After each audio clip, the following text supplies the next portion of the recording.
My name's Sam, and we're here with another edition of Bristol Bros. We don't have James here with me today, but we're just going to run it and see what happens as a solo show. I have a pretty special guest on the show today. Um, Pretty big influence on me, believe it or not. So, I'm a freak of nature and have a sick mind. So why wouldn't he be? We're going to be taking a look at some of the comics that he's created over time, and then as well, just Johnny's career and see how that goes. I believe that is somebody who is very influential in terms of people, especially in my generation, kind of coming up in underground comics. Definitely something that I know a lot of my friends look up to. So without further ado, let's go ahead and bring him on. Good old Johnny Ryan. Hey, how are you? I'm doing good, man. Thanks for coming on again. Sure. That's an intense intro song. Yeah, we my James has a buddy who like writes music, and I went to school for music too, but I didn't have the time to write up or do anything. And he just spitballed that out in like 2 or 3 days, and we're like, "Hell, let's just use that and run with it." At first, it was a little awkward when we first started using it, but it's grown on me over time a little bit. Yeah, it's exciting. Gets everybody pumped. Yeah. So you're a pretty popular man in the comic circles, believe it or not, because I was telling a couple people I've been chatting with that I was going to have you on today, and pretty excited. Jim Rugg was one of those people, so Okay. you're very popular. That's cool to know. Yeah. Yeah, so one of the things that I always like to ask, especially for people who, who make like underground style comics, is kind of like what was the gateway for you, or kind of like what was your first exposure to underground comics? Well, that was probably Robert Crumb. Um, I remember, I don't know how old I was, but I do remember finding, like being at the comic store and finding uh, it was some comic that had the one of those Bigfoot stories in it, and you can use foul language on the show, right? Yeah, do whatever you want, man. It's So, all good. so this is so it had like a guy like playing with this giant Bigfoot woman's pussy and like walking Hmm. into her pussy, and I was just like completely shocked. I was just like horrified and scared, and I didn't know what to think of that. But then it was years later that I kind of uh, found it again, and but this time I was a little bit more receptive to the humor of it, and so yeah, it was probably I can't remember exact. I mean, other than the Bigfoot one, I don't remember what I saw after that. But yeah, Crumb was a big influence. I do remember too that like I found uh, I grew up in Massachusetts, so I went to the Tower Records in on Newbury Street, and I found a copy of the it was the German published Crumb sketchbook, and I think it was from that period of like 68 to 70 or so. It was like that those years, and that was just like very that like really inspired me. Like that was like I saw that and I was like, this is what I want to do. Sure. And I would say that your cartooning style definitely has a lot of cartooniness to it. Where does that kind of come from? I don't know because I can't draw any other way, you know. Yeah. Like I mean I guess I could. Like there's been times where people have sort of forced me to draw in particular ways. Like when I was working on the Owen Klein, I was doing artwork for the Owen Klein movie Funny Pages, and they had me copy some of those Marvel pages. I'm blanking on the name of the guy that drew them. It's the guy that was in that 501 Jeans commercial. But it was like that. Liefeld. Yeah, it was like a live field. I can't Hmm. remember if it was him, but it was definitely like a live field type artwork, and so I was copying live field pages, and I was doing a pretty good job of it. But like naturally, I just tend to draw this cartoony way. It's my default style. Yeah, I because when I look at your stuff, it's obviously very unique, and that's one of the reasons why I'm drawn to it so much is because it's very hard to pinpoint like kind of like your influences because of the cartooniness and also the subject matter of the comics itself. So Yeah, and also, I mean, as a kid, you know, the newspaper strips. Mm. They used to have newspaper strips, and that was a big influence on me. And I was also very curious about older strips, so I'd always sort of like seek them out. And also Mad Magazine, um, Al Jaffe, Don Martin, Sergio Aragones, all those guys. Yeah, Mad seems to be a comic or a magazine, however you want to look at that, that's very much a gateway to underground comics from what I've talked to from a lot of people. I don't know if you're familiar with who Dan Schlissel is, but he owns Stand Up Records. Uh, he's a big mad dude, and he was like the first one that brought that up to me because I asked him the kind of the same question, like, what was kind of your onboarding point? And he had said mad, and I was like, that actually makes a ton of sense, and I never had thought about that in myself because I also grew up reading Mad, and that definitely is a gateway into that underground style of comics for It sure. definitely was. I grew up reading like Peanuts and Beetle Bailey Mm. and those newspaper strips. But then, like, when my parents brought home a copy of Mad Magazine, it was just like holy shit, that you can do this. It was incredible. Yeah, I've noticed too, like you'll throw in like Popeyes every once in a while in like your work and stuff. So I can see the comic newspaper strip stuff for sure being an influence.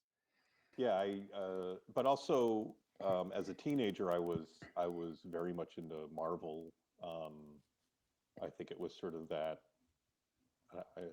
I consider it a golden age of like that that sort of late 70s and 80s uh, Marvel boom.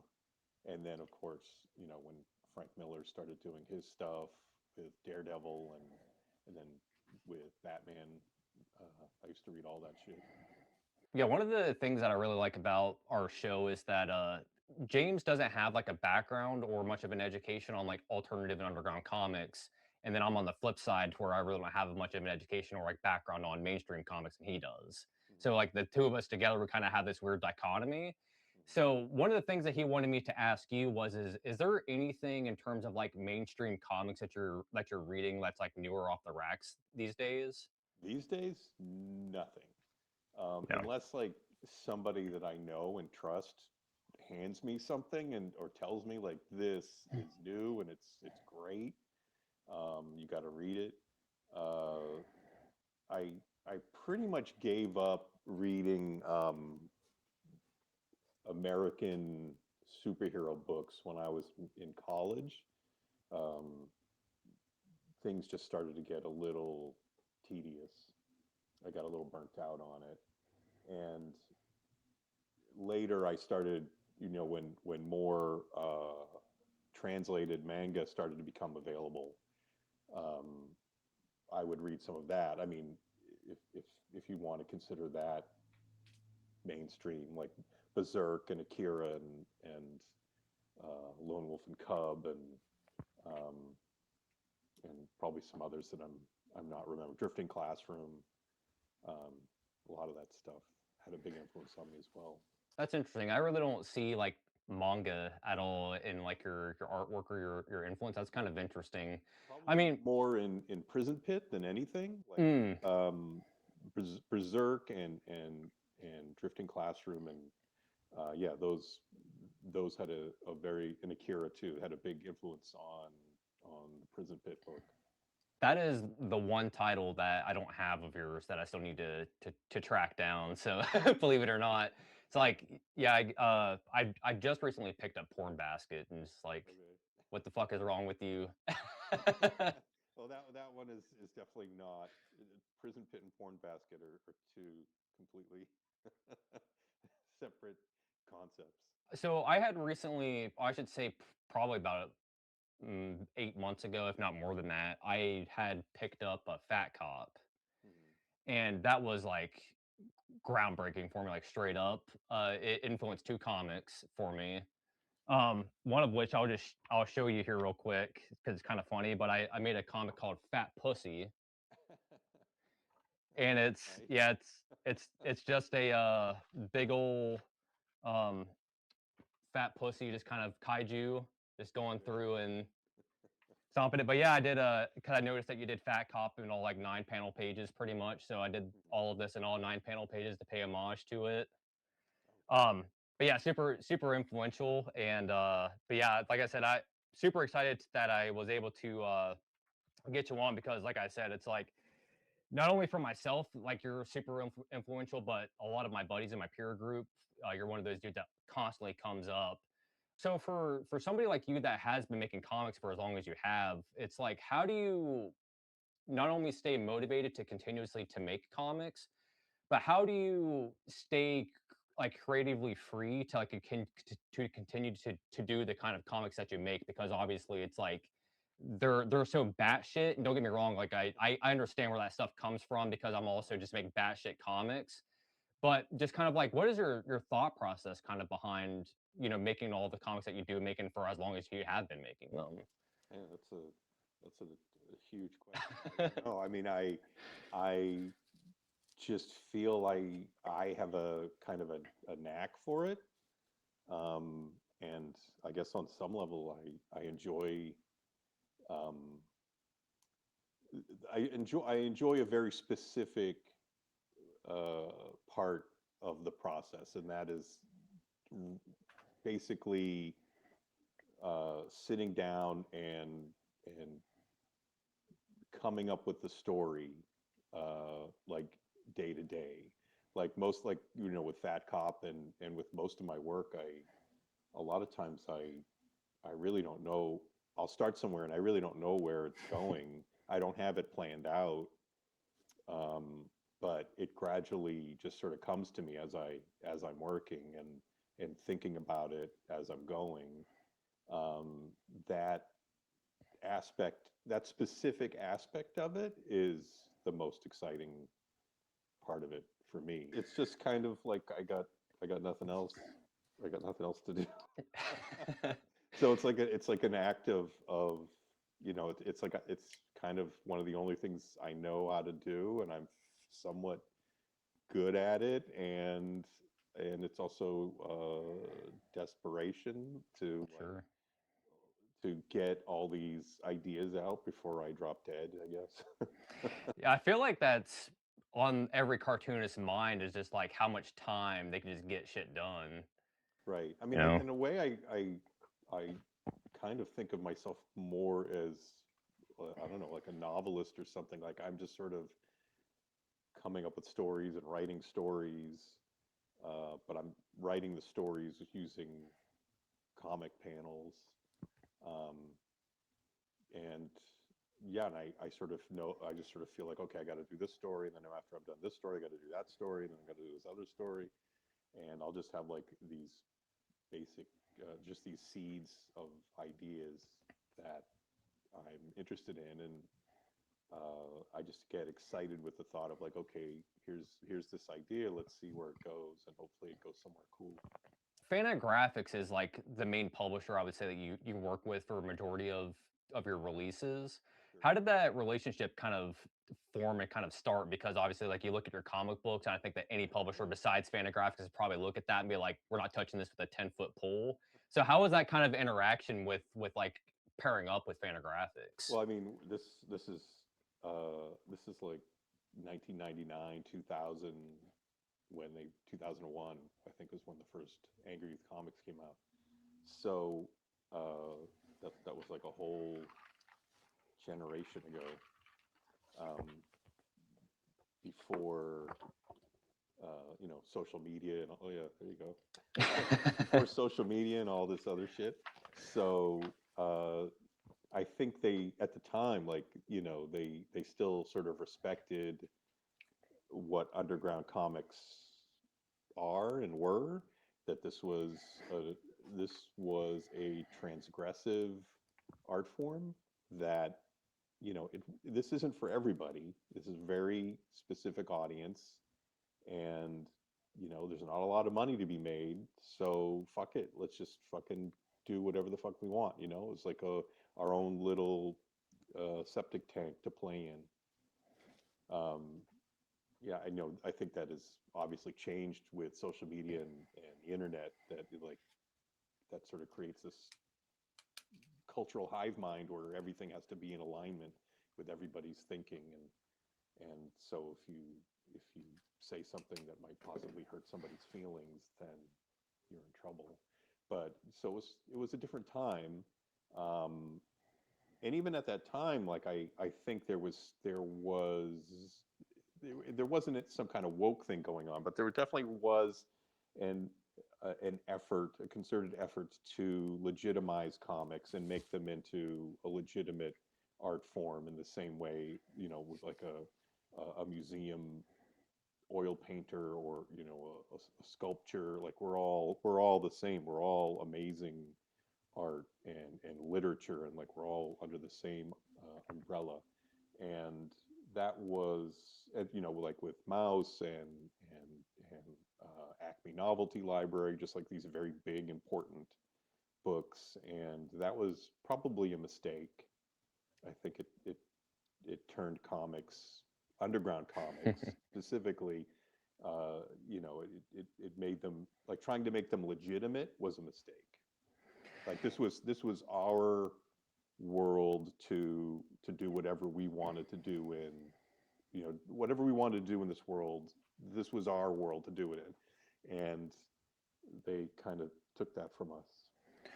Yeah, I can see that. I don't know if you're familiar, probably back in the late 80s, early 90s, Frank Miller and Eisner had done a interview together, and it was just kind of like a shop talk sort of thing.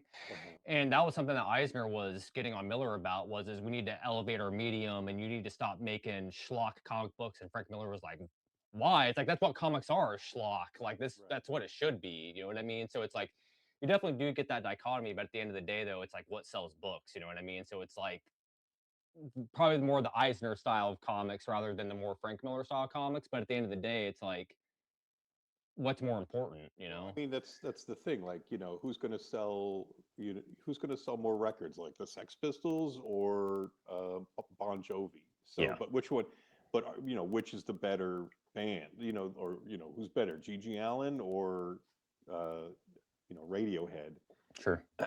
So, there are art forms that are for specific audiences, that don't necessarily, they're not necessarily for making the most money. They're for, you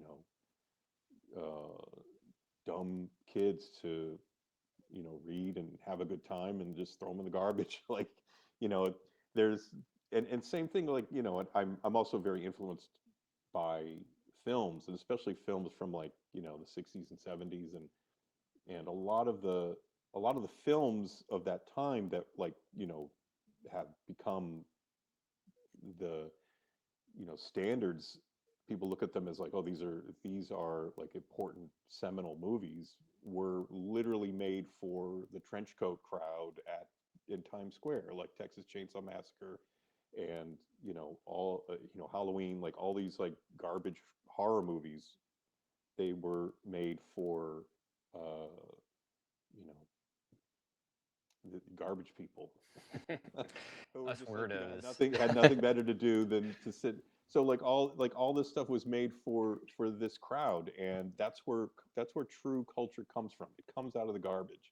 And when you elevate that garbage, especially if you elevate it prematurely, not it's not good to have this petri dish where things can, grow and develop on their own.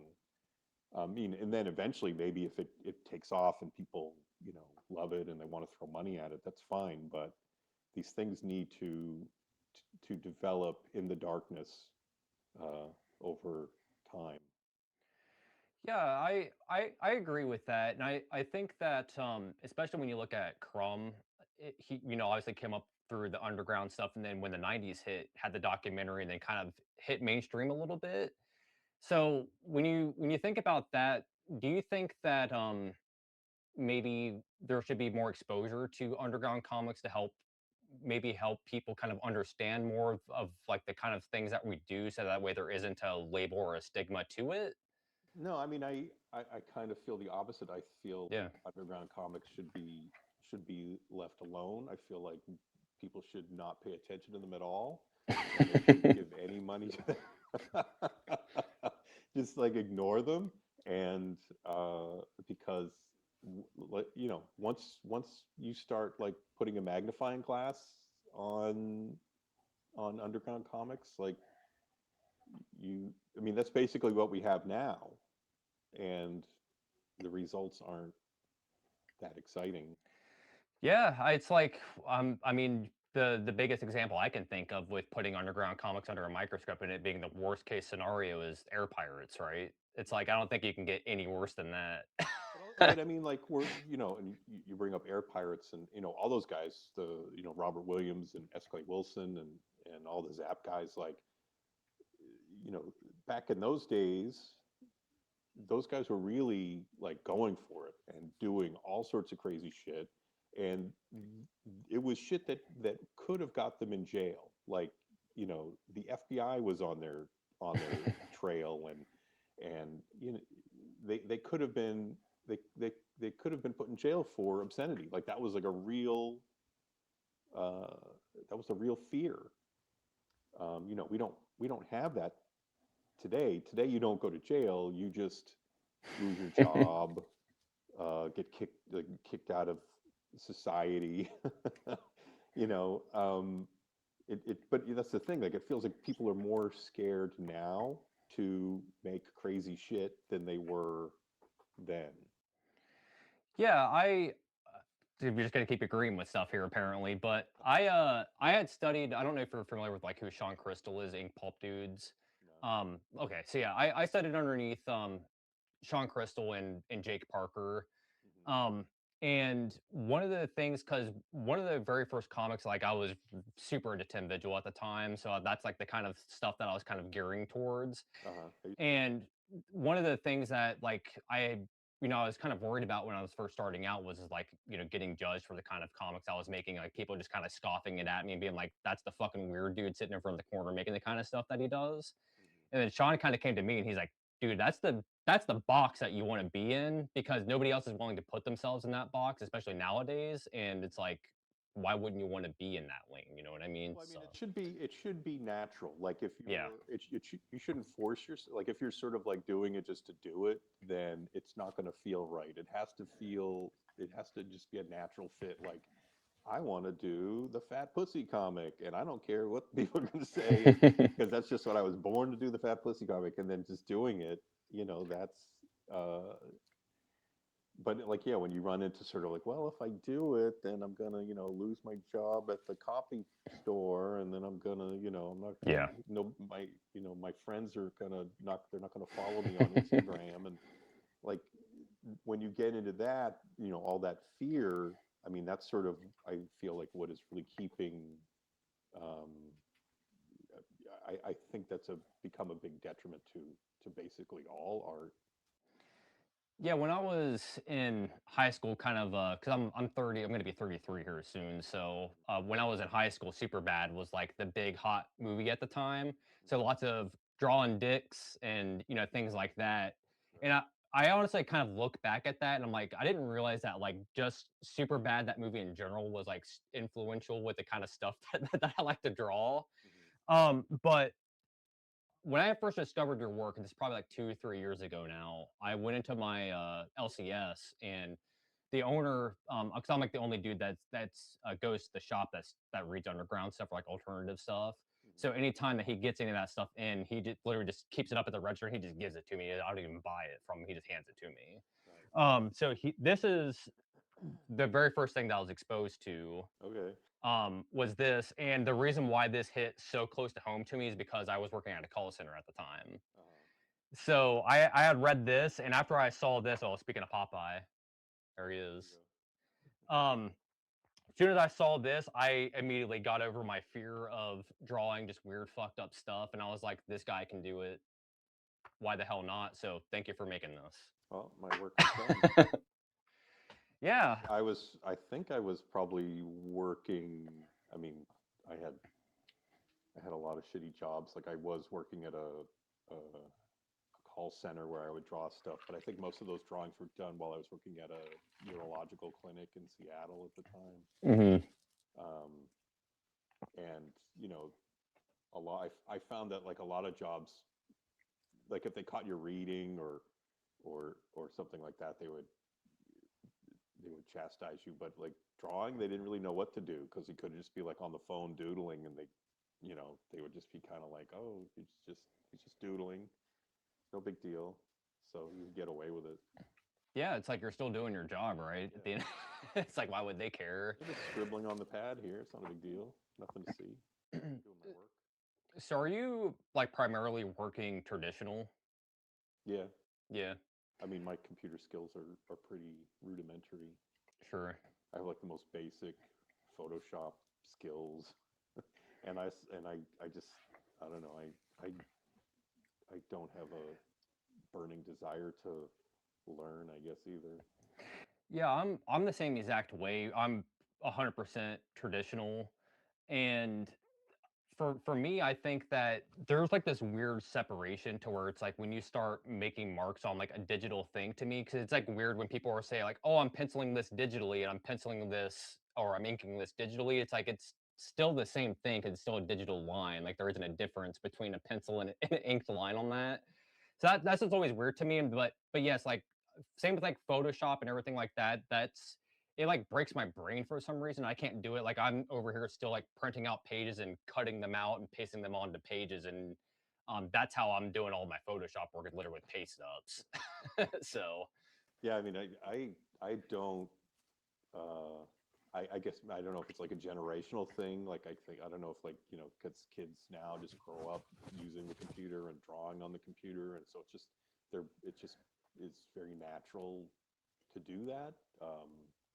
And yeah, I didn't have that, so it feels natural to just go the traditional route. Stephen Bissett, he's going to be re-releasing that Tyrant comic that he done back in like the early '90s. It's that educational comic about dinosaurs, and it was primarily released through museums. So that's kind of why it's like nobody ever like really knew about it because it was kind of like one of those things that only schools and museums had, and then once like it was published, that was it. So he's doing a Kickstarter that should be launching here in the next couple of days, and Jim Rugg is doing the design work on that book. Mhm. And one of the things that he had said was because obviously he's one of those dudes that started in the 70s, 80s, so on and so forth, and then had gone through traditional, went into that digital age where everybody was focused nothing on but digital.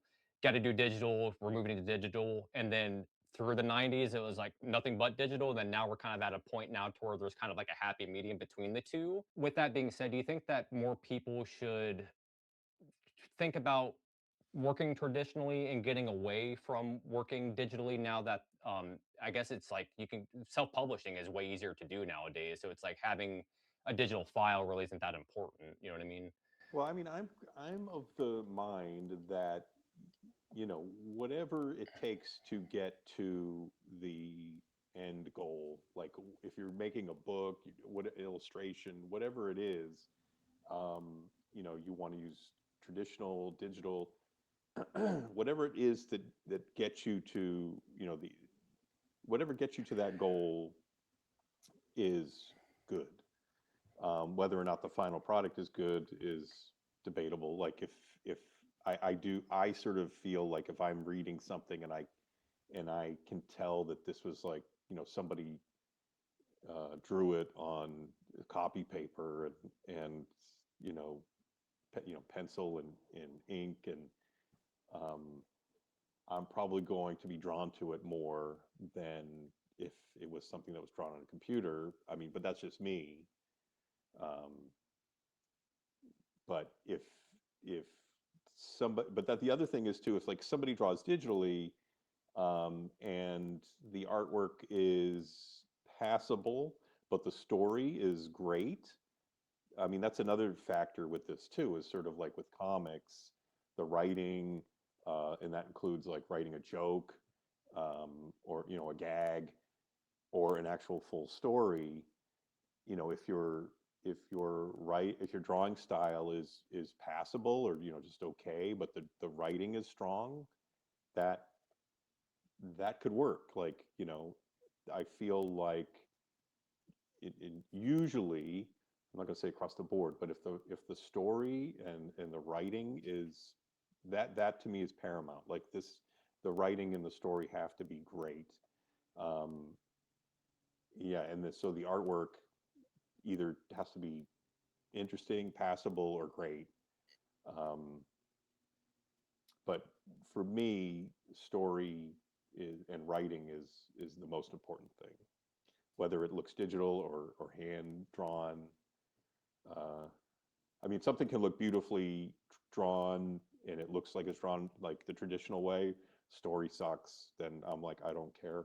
Yeah. Like I might be like, oh, this looks good, but man, this is just not grabbing me. I know there's a bunch of dudes that like work as what I call tradigital. Brett Bean being one of those dudes to where it's like they are penciling digitally and then they're printing that out and then inking on top of that blue line. Okay. So it's kind of like this weird Yeah. combination of You the know, two.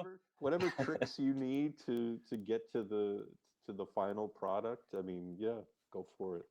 Digital screen tones and stuff like that. How do you feel about those? I mean, it depends. Like it again, like if something is if something is is clearly digital, I can tell it's digital.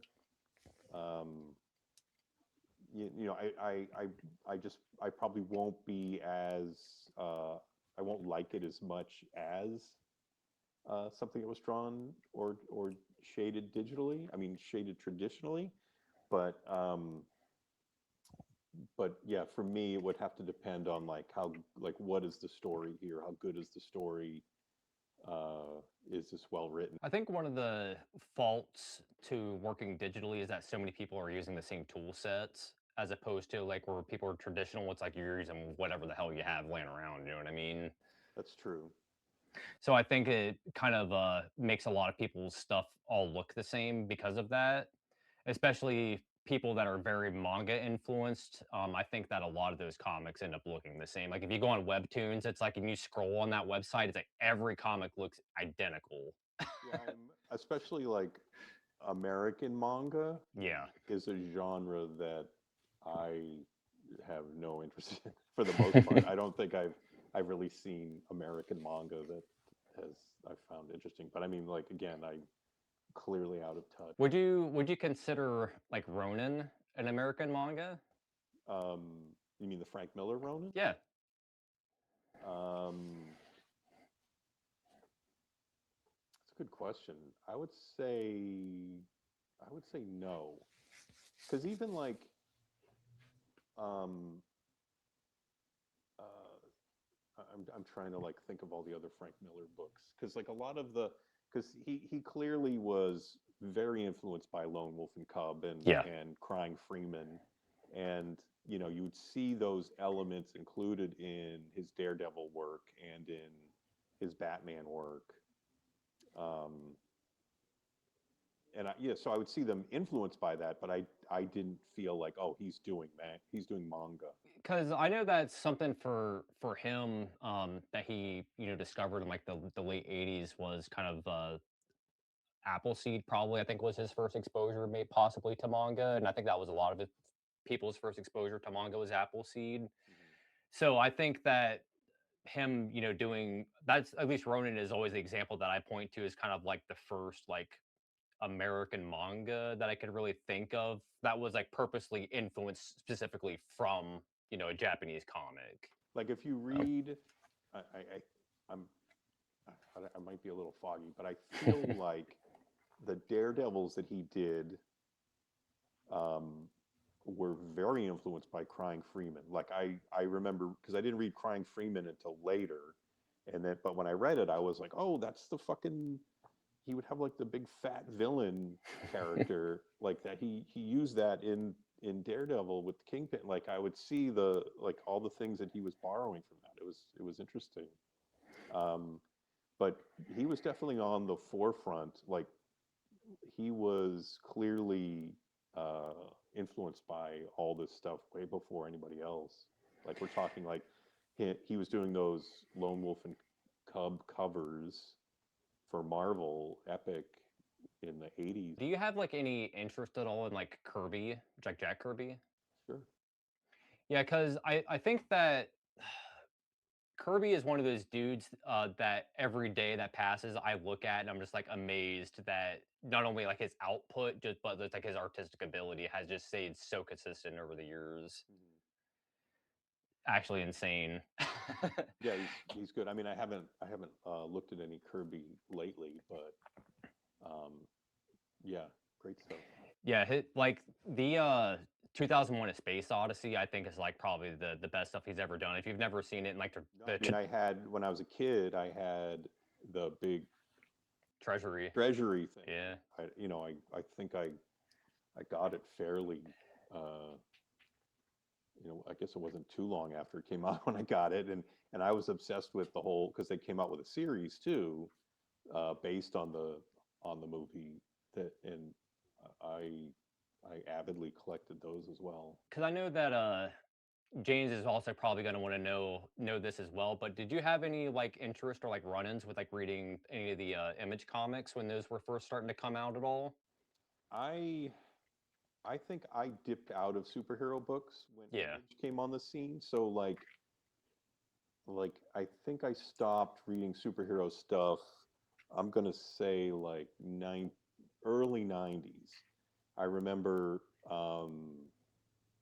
it was around the time that Batman book Death in the Family came out because I remember buying it and reading it and being so angry that I was just like, "Fuck this shit! I'm sick of it." And after that, and I mean, I was like reading up until that point. I was like reading everything. I mean, mostly Marvel, and occasionally, like if DC did some Frank Miller or Alan Moore or Mazzucchelli or like something interesting, I would read DC, but mostly Marvel. Um, but yeah, at that point, I think I just had grown tired, fatigued by all the superhero tropes. I'm a big fan of Savage Dragon. Like, I absolutely love that book, and I probably think it's probably still like the best action comic ever made. If you ever like look at Savage Dragon, it's like a fucking freight I've train reading I've that never thing. read it, but you're not the first person who's been like avidly like Savage Dragon is amazing. Yeah, dude, it's awesome. But but then I'm like, if I read it now, is it like, did I did I miss the window? Like, would I as like a 55-year-old man, am I gonna like it? Should I have read it when I was? Because I never read. I know like a lot of people my age like were big fans of Cerberus, Yeah, and I never read it. And people were like, "Oh no, it's good." But then like time went on, and there just came a point where I was just like, "Yeah, I think I missed the train. I don't think I can just jump on board." If I had read it when I was a teenager, maybe I would have liked it, but I don't think I could get into it now. Savage Dragon is like batshit crazy. Like Eric Larson just does whatever he wants in that book nowadays. That's what I was just searching for. It must be in the living room. But the newest issue of Savage Dragon, literally the first page is as a big splash page of Popeye. And Popeye is just roaming around in the streets of Savage Dragon and just ripping dudes' entrails out in the book. So yeah, dude, it's like it's insane. That's cool. And he's over at Image. Yeah, Eric Larson was one of the original founders of Image, and Okay. I think he's the president over there right now, I believe. But yeah, so highly recommend Savage Dragon. You can honestly pick up any issue and grab it. I think issue 250, it's like dedicated to nothing but newspaper strip stuff. So every single page is drawn in the style of a different newspaper strip cartoonist. It's super awesome. But besides that, though, you ever have like any run-ins with like the Max? You ever read the Max at Never all? read the Max. Yeah, wow. Dude, there is like crazy good stuff that actually came out at Image like around those early days that I think that you would have a great appreciation for. The Max is just fucking weird, and I think you would like that a lot. Did they make a It cartoon of the Max? Yeah, it was on MTV. Never It mind lasted that. for a season or two. Okay. But yeah, that was like around the time that like Aeon Flux and like Big Head and like all those Oh sorts of yeah. shows Okay. were kind of around. Yeah.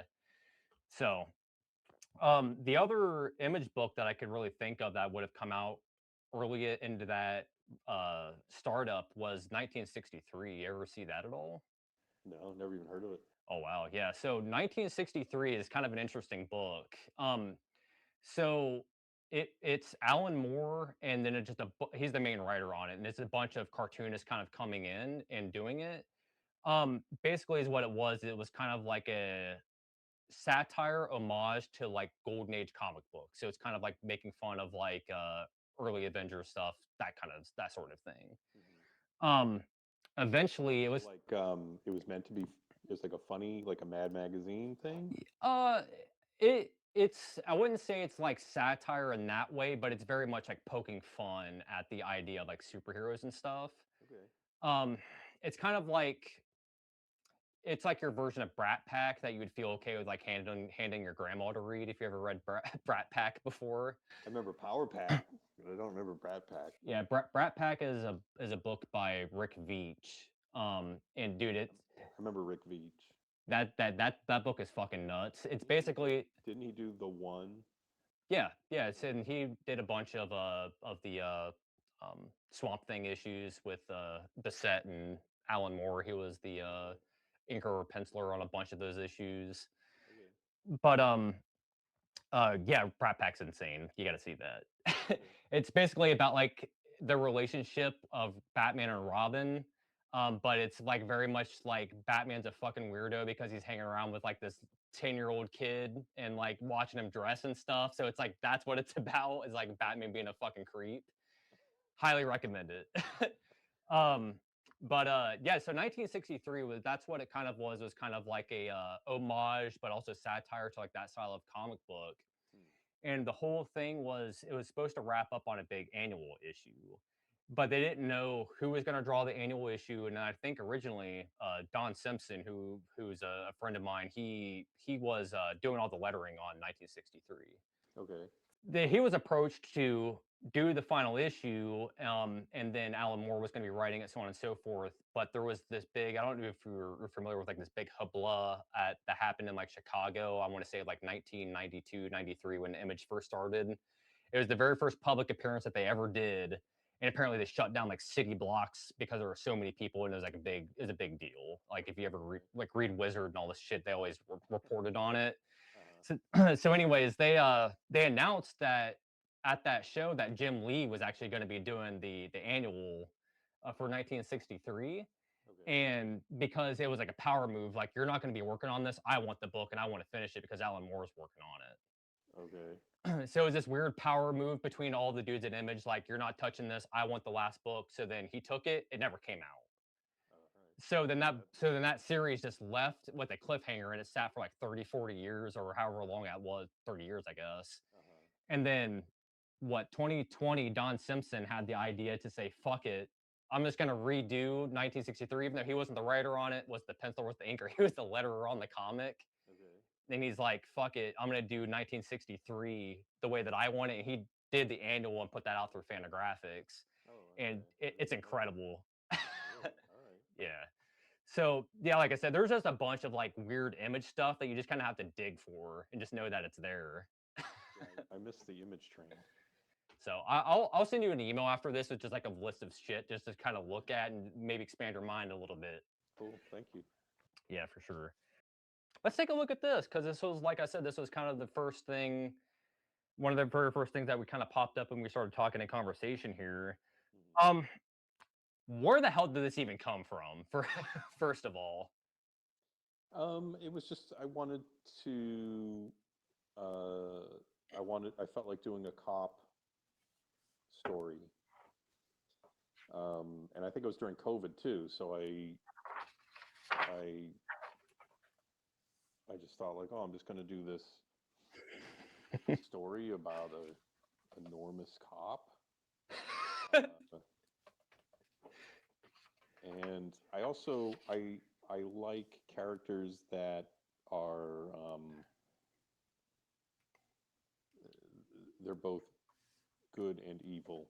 Sure. I like to confuse people in my stories. Like they don't know where their allegiance should lie. Um, and yeah, that's basically it. I mean, some of the things that happen in this book, it's just like one of those things like where do you even think where do you even think of some of this stuff? Um, for anybody that's out there that hasn't, read Fat Cop before, I've already beat the drum on this many times, but it's just one of those things that like I highly recommend that you just got to read because again, you just never know what you're gonna run into. It's like it just escalates and escalates and escalates. And that's basically the comic. Yeah, this one here will probably keep from YouTube. A Yeah, little I don't watch naughty. YouTube. But like typically, how long does it take you to crank out a page?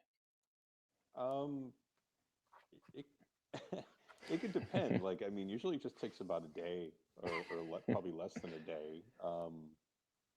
The thing that takes the longest, I think, is probably just like coming up with ideas of like where I want it to go and what I want to do and um, what I want people to say. I'm very the story is paramount to me. Yes, and a story is in this comic. It's a wild one for sure. So like I said, folks, I gotta think gotta like pick it up. when I was doing this, I was probably also like I would draw like a page for this in the morning, and then I would draw like a page for Fuck My Son or Maniac Army or Hmm. so I was doing two books simultaneously like for a couple of years. That's awesome. All right, let's go ahead and flip into the next one. But yeah, like I said, this is probably like the one book for everybody out there that's probably going to be more readily accessible because this just came out, didn't it? Like last year, or the year before. I think like 2 years ago, maybe. So I think that you can still, yeah, 2024. So yeah, 2 years. So that's definitely something that you guys should probably still be able to pick up from Fantagraphics. I would imagine probably still has it. And this is something that Fantagraphics definitely will not have any longer. Yeah, I think that might be out of print. Which is a shame. Like how I guess out of curiosity, like how does that stuff work? Does like Fantagraphics own the publishing rights to this or can you like go out and do your own collection of this stuff?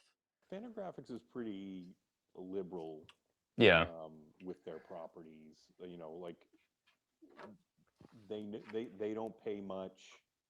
Um, th- so like their hold over your work and what you're doing is I don't know. It's pretty easygoing over there. I Sure. haven't had any issues as far as like if I want to take my Angry Youth Comics characters and do something with them that has nothing to do with Fantagraphics. I don't really think they care. Unless like I did something with them that made like $1 million or something, they might be like, "Hey, can we have a piece of that?" I don't even think there's any properties that Fantagraphics owns that has ever crossed over $1 million mark. You know what I mean? I mean, Ghost World maybe. Yeah, Love and Rockets Um, possibly. I mean, but just because of the movie. Mm, Um, sure. but as far as like just book sales, I mean, probably something that Dan did, or I think that um, I think that Simon Hanselman sells pretty well, and Yeah, I'm fairly certain that I think that um woman that did the book about the monsters, I think her book sells pretty well too. Or like Ed Piskor, I think his shit sold pretty yeah. well.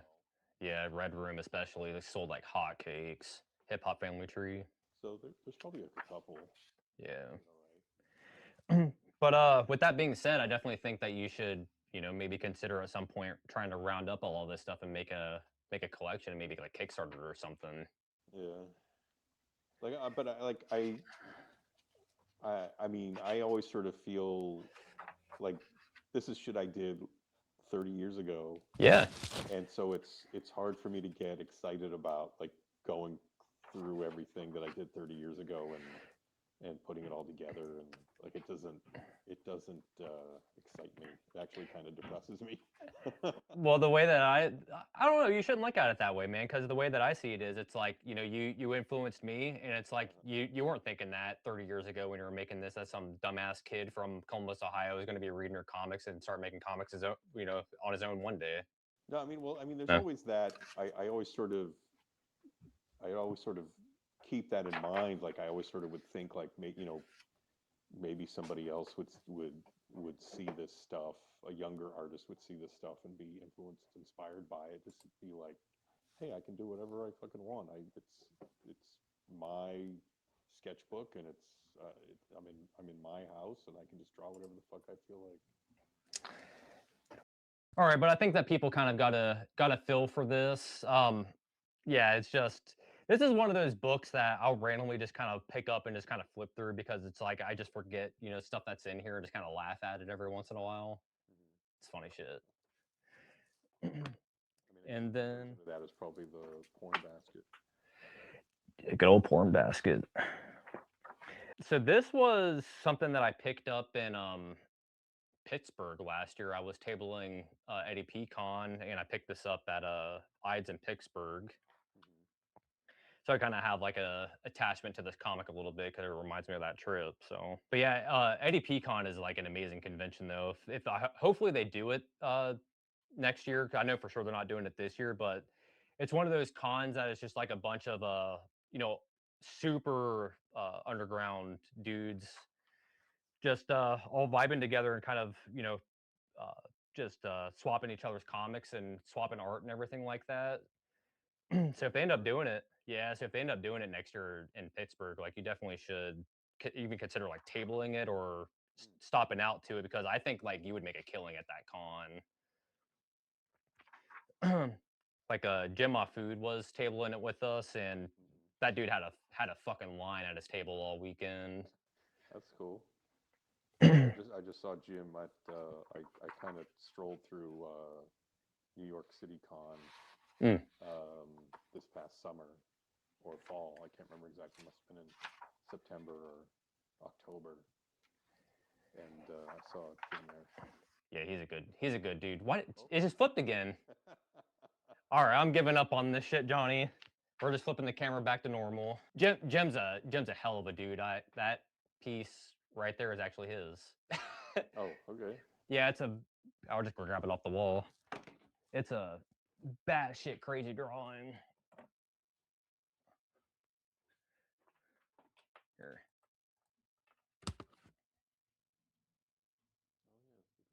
Oh yeah, look at that. Nice. just like weird Scooby Doo horny girl nonsense. I don't know.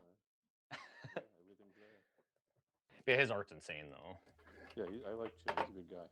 Yeah. Another one of those dudes that's been around for a very long time and still just cranking out fucking comic books. Like his Yeah, whenever I output's see actually him at insane. one of these conventions, I'm like, Jesus Christ, man, you're still doing it? Yeah, it just doesn't stop. I think we'll probably start wrapping up here a little bit. Is there anything that you're working on currently that you can talk about, or anything that's going to be coming up out here soon that you wanted to talk about? Well, yeah, I I have a new book. I have a publisher in addition to Fantagraphics. There's a publisher in France, Mansion Press. Yeah, Um, Josh Simmons and all those dudes get yeah, published through Josh them. Simmons Yeah. has done stuff for them, and yeah, so I've been doing a couple books for them lately. Fuck My Son was one of them. Who Raped My Horse, Maniac Army, Campground Slut, and I'm wrapping up another book called 56th Street Maggots. Hopefully that'll be out at least by the summertime. I'm hoping. Um, and then I'm also in the middle of, I have a Patreon too, and so I kind of post pages as I go. So I'm in the middle of a book called The Repugnant Homunculus that I'm doing for Fantagraphics. Um, and maybe it'll come out next year. We'll see. Depends. I don't really know where it's going at the moment, but we'll see. Cool. Yeah, I didn't know you had a Patreon, so I definitely gotta get on that and see what the hell you're doing over there. Sure. Yeah, I post lately. I've been posting every other day. I've been kind of swamped with other things lately, but I uh, usually I post. I've been posting every day a new comic page if I can. Oh hell yeah. Yeah, I'm gonna get in on that. Got to. I need the goods. Yeah, jump Oh, on board. I'm going to. All right, man. Well, we'll probably end up calling it there. And again, thank you for coming on. It was a ton of fun. I greatly appreciated this and Sure. greatly enjoyed it as well.